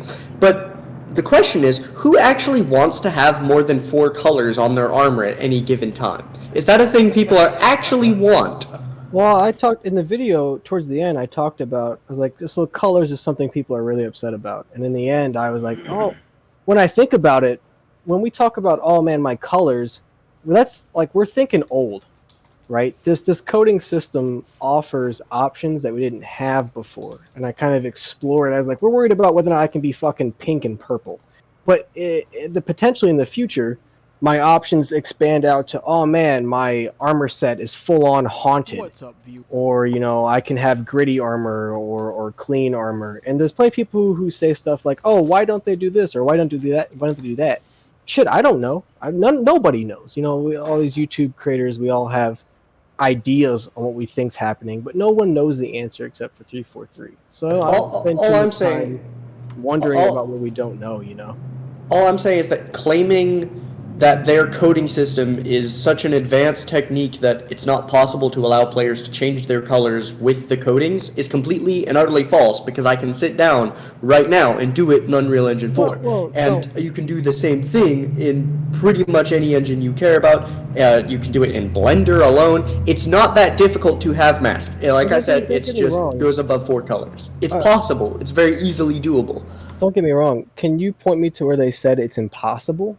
Or where their system is so advanced that they can't. Let me find. Yeah, I will say. Let me go look at the tweet. It's not that they've said it's impossible. They've said that the reason they're not allowing color changes is because it's technically difficult, and they feel like it provides more options or more creativity to not allow color changing. I guess they're talking more creativity for themselves, but I think Yeah. The majority of fans, again, and this, like, your study is interesting because I think it's true. Most people tend to default to a specific sort of set of colors, maybe different hues, or shades of a specific color. But they do tend to choose and stick with what they know and like, unless maybe they join like a clan and they have to put like certain colors on. Like, oh god. But they do tend to default. But I do think it's just knowing in the back of their mind that, hey, I could choose pink and cream. And like if I wanted, just knowing that the options are there makes people happy. Oh, And I even if they agree. don't touch them, they're just like it's like a hoarder. Like they don't ever touch or use any of the things that they need, like that they have in their house. But when you start throwing stuff out, they have a breakdown. It's the same No, I thing with these agree. colors, I think. I said that in the video. Partway through, I'm like, hey, I get it though. Like you asked me Yeah. outright, yeah, this feels weird to do. The point was to reassure people that getting your desired color scheme, even a couple desired color schemes, wasn't going to be like some grandiose challenge. Like if you look at the numbers, 900 possible things is a hell of a lot different from 150 or even 200, right? So it was to reassure people that I can't control what the system's going to be, and I personally feel it's not worth my calorie burn to complain about what is probably going to happen. But I could spend some time doing the math and getting people the info to reassure them that it's not the end of the world as some people would have you think. I think the biggest concern is the method they're obtained by. And given that its multiplayer is free to play, I think given the precedent of other games with similar systems, it starts to look real bad. When you think about these sorts of things, and I'm just curious because Halo VFX and installation, you guys have been sort of you're just listening, but I am curious how you guys feel about it, about these interesting changes that are on their way that have been told to us so far. Well, with the armor coating stuff. With the armor coating stuff and the potential for certain textures and colors being linked together, no way to change them like separately. Like you may get like a texture you want, but you're stuck with this color that you don't like, stuff like that. That's the kind of stuff. I think That's the kind of stuff. Oh, go ahead, installation. Sorry. I made my opinion really clear in a video that I addressed this exact issue with relatively recently. We haven't even seen the goddamn multiplayer yet. So if we haven't seen the multiplayer, we haven't seen the interface, we haven't seen how these armor coatings are applied, we haven't seen any level of customization, any level of end user experience of this process. We have no grounds to stand and say this is a negative change. This is bad. This is the wrong direction to go. We have absolutely no place to stand here and say that it's going to be negative because we don't know that it's going to be negative. Yeah. In the grand scheme of things, these coatings, okay, it's the removing of something that's been relatively iconic, to quote Hidden Xperia, for pretty much all of Halo. That's your standard primary and secondary color, but that doesn't mean that it's a negative change, and we have no idea how it's implemented. I'm not going to sit here and say it's going to be good. It's going to be awesome. It's we're going to have full ability to go to every possible extreme that we possibly could. Because again, I don't know. It'd be hypocrite. I'd be being a hypocrite to sit here and say that I somehow have a reasoning as to why this is going to be a good thing when I'm literally just saying that we haven't even seen multiplayer yet. But to assume that it's negative is absolutely, it's beyond belief. And like I said, I've had the response I got on the video that I did, the comments I got, the hate comments I got, the comments I've seen in Reddit and on Twitter and everywhere about this being awful, and it's 343 aren't listening to us, and this is going to be an awful game. It's they're selling out. We don't know. We haven't seen it. Wait until we see it and then make a goddamn judgment. Why be informed when you can be angry? Okay, so if I can add to that really quick, I definitely have felt very similar about the whole coding system. It seems to me like what they've shown so far, for the most part, are the worst aspects of it because they expect people to have an issue with this change and they want to brace us for that. But what they're holding back on is actually how it works and how it's being implemented. Because as they said in a few that they plan to do in a future content update, they want to share more about how the system is applied. I'm and literally works. looking at this tweet right now because I was asked to go find it. Their community manager responded to the question, why not a hybrid system where I can change my colors and the rest of the coding remains the same? He says, we love this idea, but colors and materials are designed and built into each specific coding. I'm hoping to elaborate on the tech behind codings in a future community update. And unless 343 is pulling some weird procedural crap, which at that point it would be trivial to change the colors, even if it was procedural, like based on armored, like physical location as opposed to textures. If these are just alternate texture maps, again, I'm literally sitting here and I can tell you how you can have these alternate maps and change the colors. Again, it's limited to 4 unless you separate it into multiple sections. But who wants more than 4 colors? Like, who actually needs that? You're getting to the rabbit hole of why not this. Like, why don't you do a backflip right now? Hold on. In Like, the chat, you we got. It's not hard. It's not hard. I'm telling you, like, Hold on. No, you're assuming it's difficult or extra work. It's not. All right, so hold on. In the you're hard. It's just not the system in the chat, place. we got Telis Torterra saying, I feel there's a lack of context given for me to really have an opinion on it. It's really a fault on 343 for not clarifying it outside of any reasons for why they can't clarify it yet. And then we have shout out to our French server partners, Halo VFX, I got you, one sec. Outside our French server partners, Halo Creation, says, I agree with Telis Torterra, there has been a really kind of lefty communication. Why didn't we do a hybrid system? Because we didn't. Hope this clears things out. Like, yeah, you're saying it is the system that's in place, but just because it is the system that's in place doesn't mean it's what they should have gone with. Like, you can say, oh, during Halo 5's development, why did they add the ground pound the way it was? Well, because that's what they had in place. They developed it and then they added the ground pound, so the ground pound was in, and that's why it was there, because they had it. So it's like, no, it's still not a good idea. It's VFX, what were you gonna say? I'm kind of along the same lines as installation. Like, from what they've said, it's because like every time they put out something new, they don't do it in a way that's easy to understand for people. It's always very like vague sentences, or they say things like that we have removed the primary and secondary colors in replacement for this new coding system, which immediately all the fans are going to go, oh my god, you've removed a system that I've been using for the last 15 years. Everything's going to go to shit and this is just going to be terrible, which is not the case. Like, they're clearly not going to completely screw up customization for their game. Like, they just won't. They can't be that stupid. Maybe people just don't like double speak. You know what I mean? And to be fair, there is a sort of politicians, you know, double speak going on here where they're saying something and you have to sort of try to read between the lines. I think that's how people feel about it, because I think it doesn't have really needs to work on their bedside manner when it comes to things. Because I think it's like they know what they want to tell us, but their community manager is. I think it's almost like he's not allowed to tell us the full thing yet, because I reckon they have it all planned. Yeah. So they're going to show us like how the coding system works before the game release, but maybe they can't show it right now because either they're working on it or they want to show multiplayer off first, and then they'll show the armor coding system off next. Sometimes but like you they can't just like uni. straight away, right? Like, I know they're not really showing anything at the moment, but like you got to give credit to these guys. Anybody in a really public facing, forward public facing position, they eat this every day. Well, you know what I mean?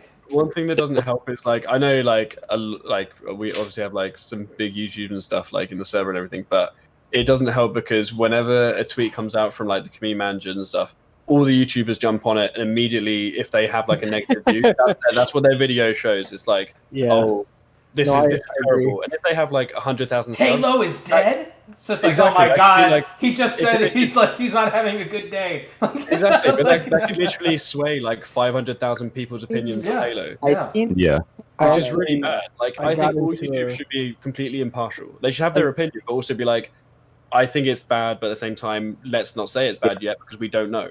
I got into a prolonged disagreement with Halo follower because he watched my video and he started commenting. He was like, "Hey, I watched your video, but you didn't talk." Basically, said you didn't talk about the money, and my response was, "Yeah, no shit. because my video isn't about money.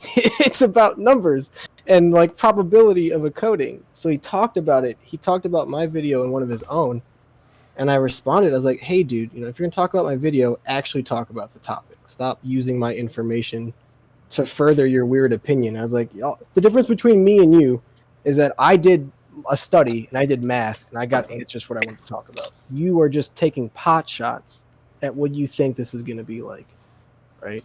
Like, There's The definitely gotta slow the down. money side of thing does make me nervous, though. The whole making it free to play, to me, it kind of feels like maybe they're a little Oh no, bit yeah, scared But that they're that's not like- gonna get the but numbers that's that they if I'm expect. not. It's not like I'm over here like promoting microtransactions. But at that's the if same it's time, I was like, I separate don't, though, right? I don't know Yeah. how big it's And gonna like, be. you have to understand. I feel like it's unfair for us to pass judgment until we see everything and can Yeah. make a educated like opinion on it. And Mhm.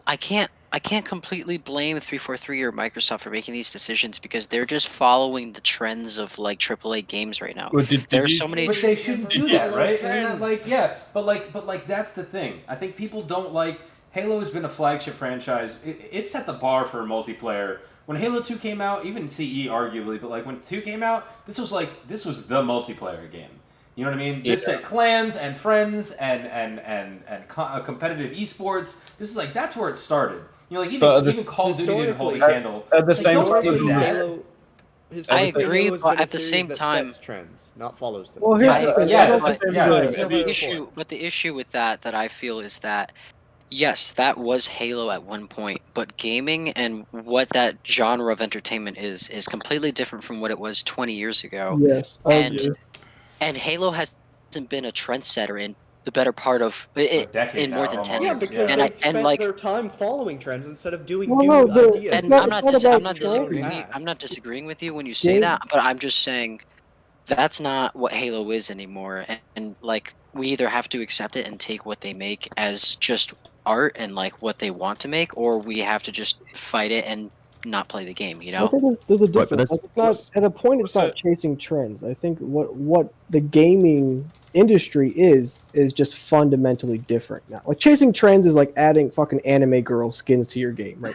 That's a trend. Yeah. But like this free to play monetized battle pass thing, that's not a trend. That's a change in the market. That's a whole new delivery like motif.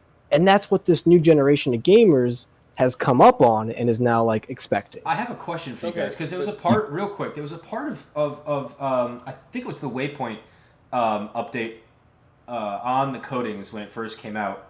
If somebody wants to go find it, I can try to find it, but somebody might have that like saved already. They mentioned a term that really grabbed my attention. That said like essentially they said something like we'll be putting in armor codings that are author approved, and I said, what does that mean? What does author approved mean? Author is a weird word to use for color, like a color scheme with textures. But the surely first that's thing, like so you have the Monster Energy thing, and they must have said, "Look, like we want you to make a skin. Monster do their own design of like the color, and then they put their name attached to the weapon skin, I guess." do you think that it would be possible that they would allow something along the lines of Forza Horizon's custom paint jobs for people's cars, where they would Like create their own and user upload it? submissions. Yes, user submission, author That'd approved. be pretty cool. I was like, because like that phrase stuck with me, and I still have no idea what it means fully. So See, the thing with Forza, like very clearly, is it's based on like physical space. It's all procedural stuff that's done in real time. It's not whereas again, for coming from the technical side of things, the only logical way I can see 343 doing it in Infinite is it has to be texture based. Like if they're doing these codings based on like positional offsets and like stamps and stuff in procedural, not only is that like kind of a lot of overhead and a lot of stuff to mess with, it also really just doesn't make sense when they're sitting here going, oh, it's the materials and colors are baked in, you can't change the colors, because if it's all procedural, then it's like ludicrously easy to pick colors. So it only makes sense for it to be textures. So the only way they can take user submissions for textures is to actually have people like be texture artists and make their own textures and then submit them. So I think the idea of taking user submissions is kind of dubious, it'd be similar to people like saying, oh, but let's take user submissions for you just come retexture our assets and send them, and we'll add them as skins. It doesn't really seem like something that's feasible for them to do. And if it is procedural, then they should just have an editor baked into the game, which doesn't seem to be the case, because if so, they would have led with that, because that's awesome, and no one would hate that. I think something that we haven't brought up yet, or this is one that I mentioned to Halo Follower specifically, right? Like a big problem here with this game in general is that the news is coming out not on 343's marketing plan. Their plans were pushed back, but the marketing plans of other people like Monster and Mega Bloks, that shit never changed, right?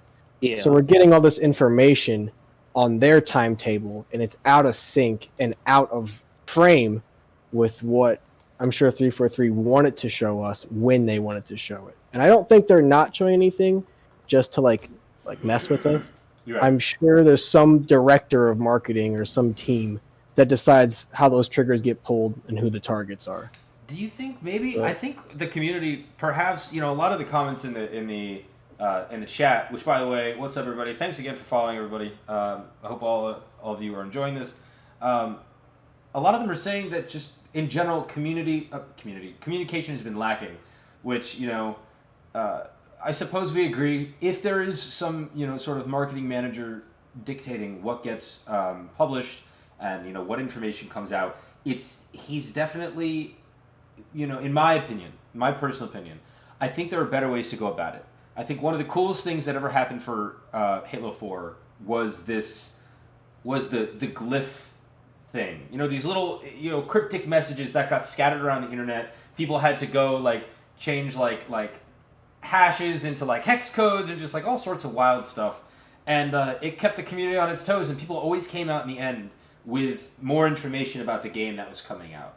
I think perhaps they could have done something like that this time, where we would have had to work for it. Number one, to keep there wouldn't be such a content drought because everybody would be engaged in this cryptic challenge, something along the lines of that, and it would have kept them entertained. And then we would have had good information. Somebody posts on Twitter, guys, I found it. This is what's going to happen, or something like that.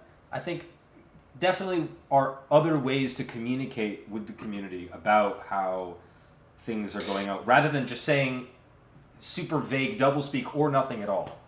I agree, but I feel... Oh, sorry, I don't mean to cut you off. Sorry, I feel that 343 has shown that they're capable of that with the Hunt the Truth marketing campaign that happened during 5. But because of how that marketing campaign led to a lot of the hardcore backlash for 5, because it kind of... That, and along with the trailers, kind of hyped up the game and made it look like what it wasn't. I think that they felt like the trick or the way to go about Halo Infinite is more close to the chest, keeping things to themselves until they were ready.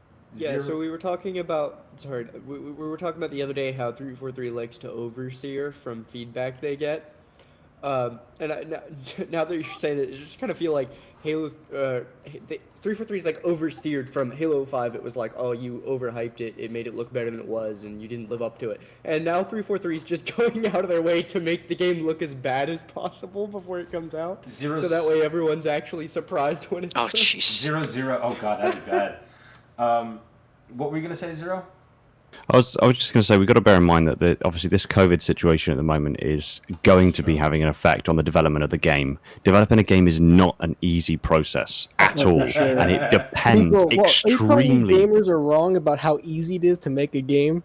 It depends extremely heavily on collaboration, being able to go to another guy's desk, see what he's doing, what he's getting up to, get inspired by it, go over to your own desk, develop something awesome, and then someone feeds off of that. Developing a game is dependent upon being able to have quick and easy access to your colleagues.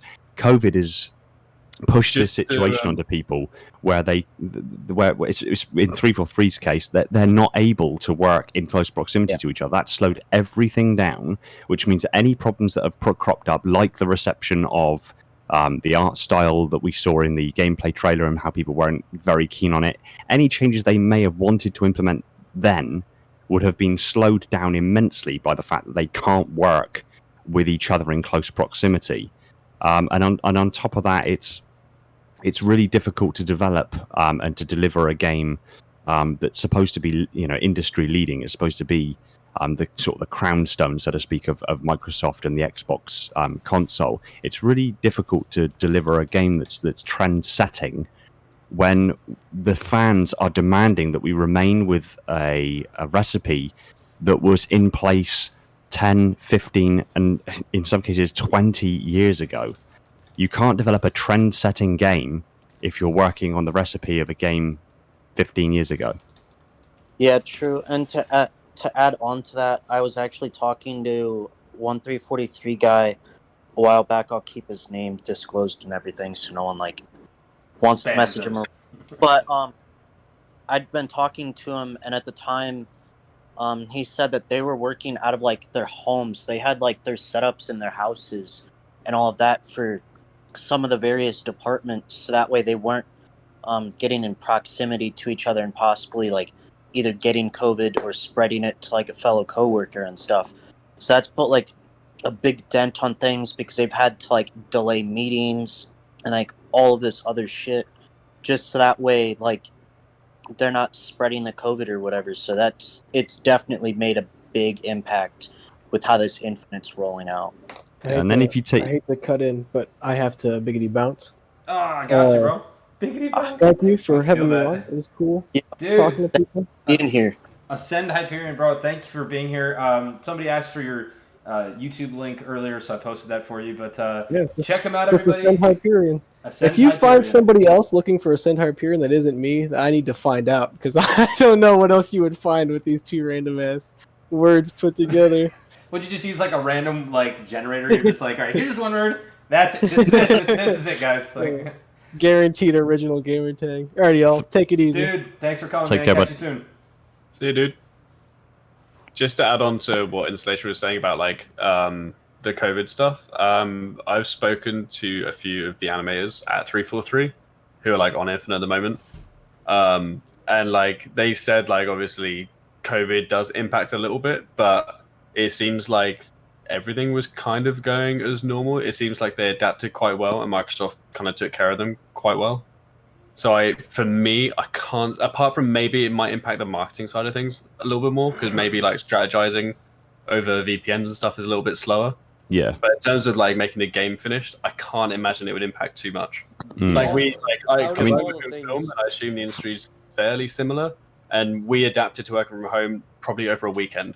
Yeah, out Yeah. of all the It things you really could wasn't have that to do much, from but- home, developing a game is one of the easier ones to like transition into not physically being next to each other. The only Yeah, I mean, thing- from a marketing point of view, obviously that 343 have had to push back their marketing schedule, but every other company that were involved, like Monster Energy, every other company that have been involved have got their own marketing schemes that they had in place. They would have signed contracts on when to deliver and how to deliver it.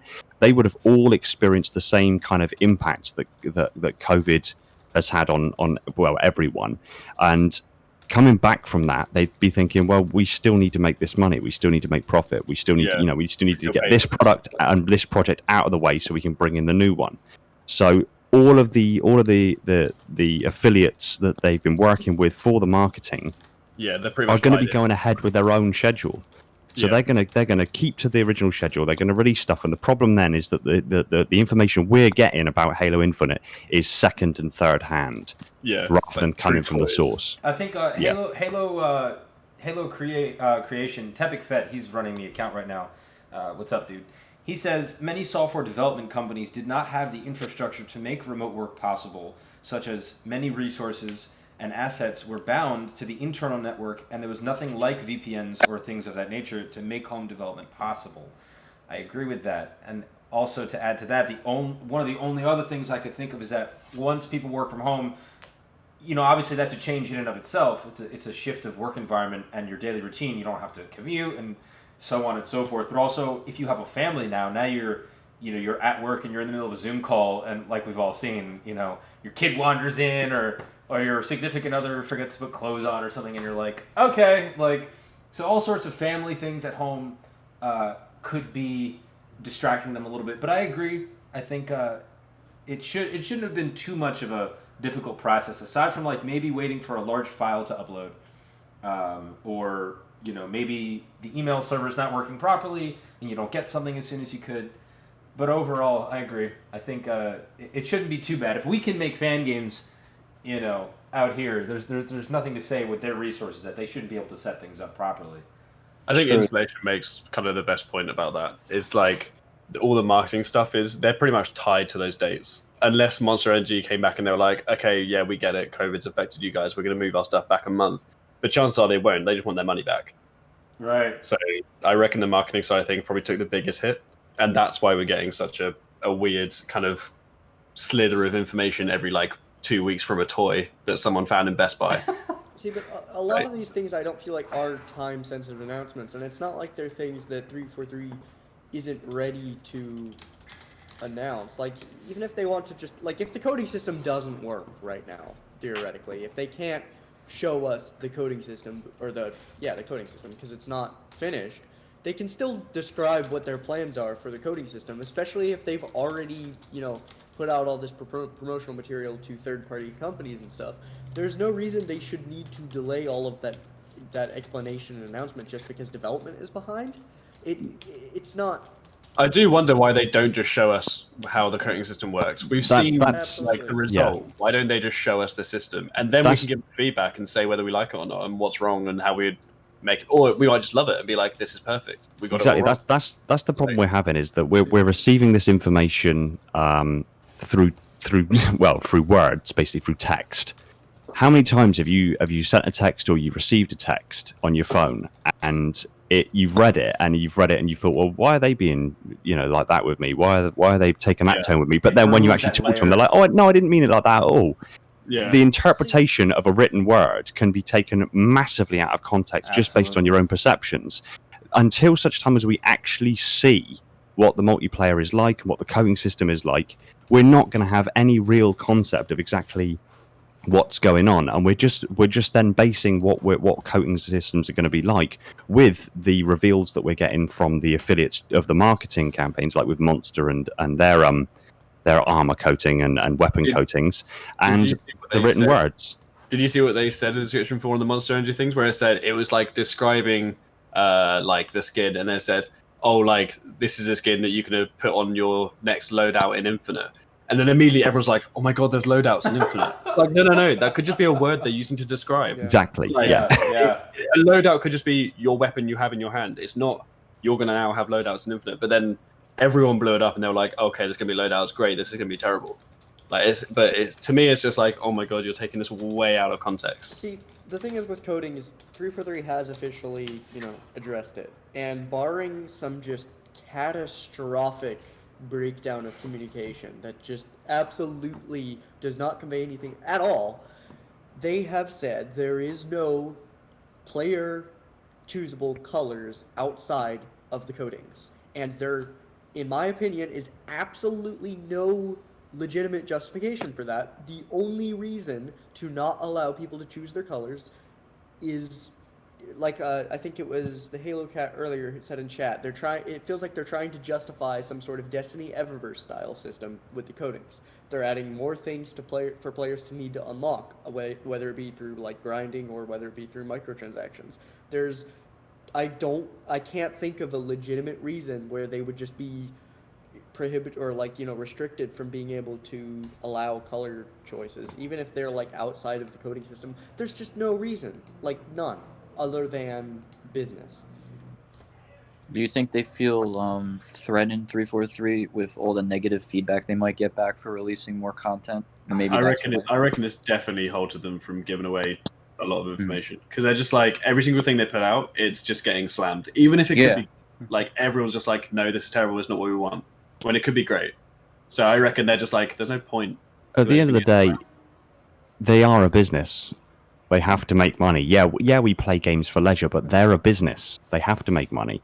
And they're trying to fit in with this new dichotomy of how games are being delivered and being dropped into the laps of the consumer. That's just a change in the market. Did you see how much money Activision just said that they made from Warzone? It was 1.2 billion just from microtransactions. I think exactly. Some people are a little. Go ahead. I think. Sorry, I think it's. There's also this. There's a very I don't know if you guys have picked up on it. There seems to be a very strange reception almost of 343 and the changes they're making to Halo. When Bungie made changes to Halo, when they brought new systems in place, or they changed something, people had a bit of a complaint about it, but Bungie just accepted the criticism, delivered the game that they thought was best, and yet we still look back on the Bungie developed Halo games and think, yeah, that was the heyday, that was the golden era of Halo.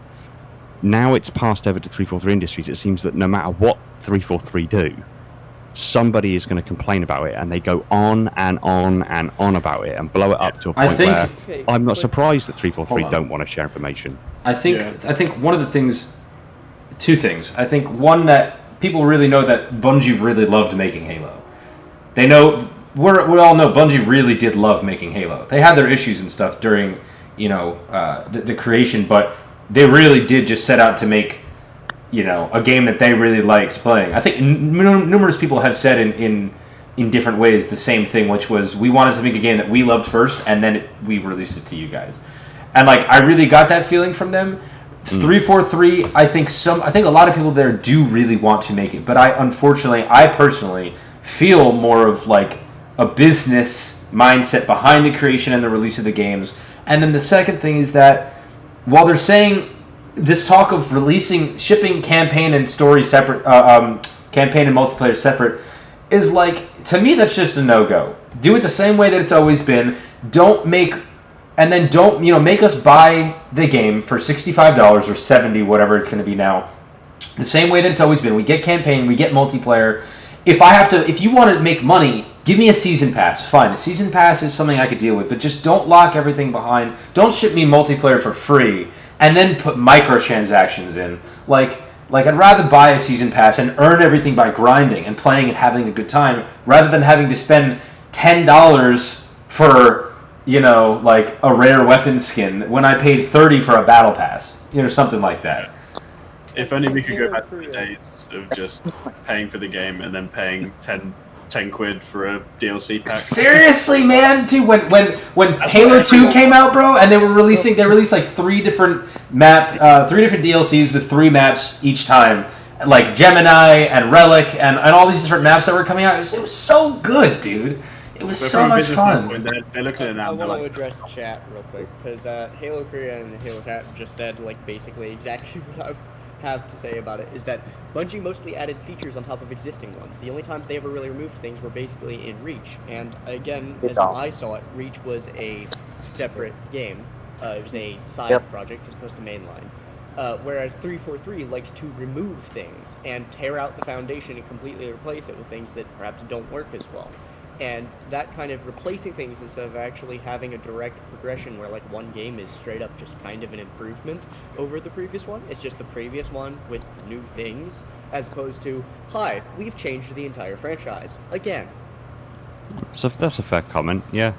I think there's definitely something to be said about how perhaps that 343 should go about. None of us are there internally. We all have some sort of contact or know somebody who has contact there within 343. So we're always getting this sort of drip feed of information. So I have no doubt we're going to be learning more very soon. But there's definitely some conversations to be had about, and I'm sure this has been done, ad absurdum by plenty of different people, about the Bungie games versus 343 games, their creation process, etc. I think we definitely got to talk about that some more. Unfortunately, at this point, we're going on almost at 2 hours now. We set out to do an hour. It is it is late. See what happens when we have a good conversation, man. I'll keep going for hours if I don't stop this. Yeah. Also, I heard rumors about people YouTubers and other people want to have retweeting AI colorful, you customize your AI, every possible video I ever saw, literally everyone what has that a good idea is they should have an AI customization. That would be work, but it would be interesting to see. Anybody have any? So before we send this all off and we all go about enjoying the rest of our nights. Anybody had anything really quick they want to add about any of the things we've talked about tonight? We're in a good place, Rex. We're in a good place. What is Halo? Yes, sir. Find out next time. Find out next time on the Arc. Halo VFX or I00, you guys got anything you want to touch on real quick?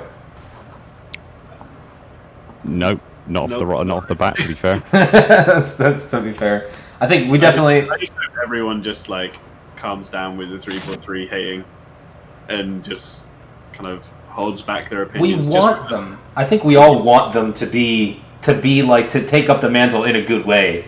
You know, I think everybody wants that. Yeah, see, and I gotta say, like, I hear this defense a lot. Every time anyone has a criticism of anything 343 does, or a 343 game, or any of that, if it's like, oh, I don't like the way Halo 5 handles this, because blah, blah, blah, and, like, here's a big detailed argument. There's always someone who swoops in and goes, look, they're just 343 bad. Oh, boo-hoo, they didn't re-release Halo 3. And it's like, no, I'm not saying. I have legitimate gripes. Even if Bungie was still making Halo, if they were making some of these decisions, I would be absolutely baffled. Like, there's just... It's not necessarily just blind hate of 343.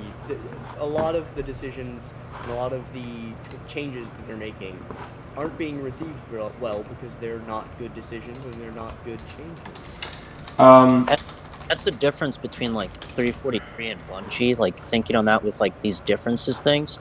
When like things like that came out with Bungie, they wouldn't try and just like get rid of it or whatever and try and just like shove it to the side. They try and like actually like answer the people and like stuff like that and try and work with everyone. And 343 looks like they're trying to do that, but they're not to that level where they're actually like taking it more into like consideration. They're more pushing it away than they should be, and I think if they like didn't do that as much, they'd get like a better reaction from people because it would make them seem more like user friendly for like all of their people that are using their games. So yeah, they just don't seem as in touch with their audiences, something like Bungie used to be. So unfortunately, we are gonna cut it off here, guys. We're at an hour and 52 minutes, so Yeah. God, I'm hot in here. Gotta open up the window. So guys, this was so good. I'm so happy that everybody showed up today. Because honestly, I was expecting just a few people to show up, but all of you guys came. That was awesome. VFX, dude, thank you for popping in because that was like, yes. I'm happy you showed up because Carson was here. So that was really cool that you guys were here. Names, so I was like, cool, I'll just join and see what everyone's saying. That was awesome. And Installation, dude, thank you. I know you're super busy, dude, so, nice, cool, man. Yeah, appreciate you making the time. Plan. I listen to your videos like all day long. You have like the perfect like voice for your videos. You do, yeah, you really do. Cheers, bud. Sweet. Yeah, and sultry. If you guys are arranging these sorts of things on a more regular basis, let me know and I'll factor it into my sort of weekly schedule and I'll make sure I make myself available to get over to you guys. I think this is definitely something that I know some podcasts have group discussions. We're looking into how to make these more aesthetically pleasing rather than just having Discord VC streamed on the screen. So we're looking into that, but I think this is definitely the way that we may want to go about things, is having these more large round table discussions, as it were. So which is really nice because like everybody here all at once, like it's really fun. We all just we'll talk for 4 hours one day. I'm marking it. Imagine if we could get a community manager from 343 in here. Dude, it's gonna happen. Gonna happen. Positive vibes, y'all. It's happening. Questions. Yeah, really. Suggestions. Unishack. So, all right, guys. Well, this was ARC Podcast 1.5. We had lots of great people on here. Halo VFX, Installation 00, Shirley from Project Autumn. We had Carson Music, Ascend Hyperion, Mayhem. So we're gonna have a lot of these guys. We're gonna have them a lot more often. Potentially some new people as well. We're keeping that a secret though. So. But that's it, dude. Guys, thank you everybody for tuning in. All of you guys, thank you for showing up. It was rad. Thank you. And we will be back on the air soon. Subscribe to our Twitch channel so you can get the notifications. And edit the videos. We'll be posting those on YouTube and stuff. So we'll put the Yes. YouTube link there for you guys to watch, like the edited versions. Maybe better on there for you than like watching it on Twitch or whatever. So personal preference. Definitely keep an eye out on the YouTube side, and we will see you all guys soon. So thank you for stopping by, guys. I appreciate you all. Yep.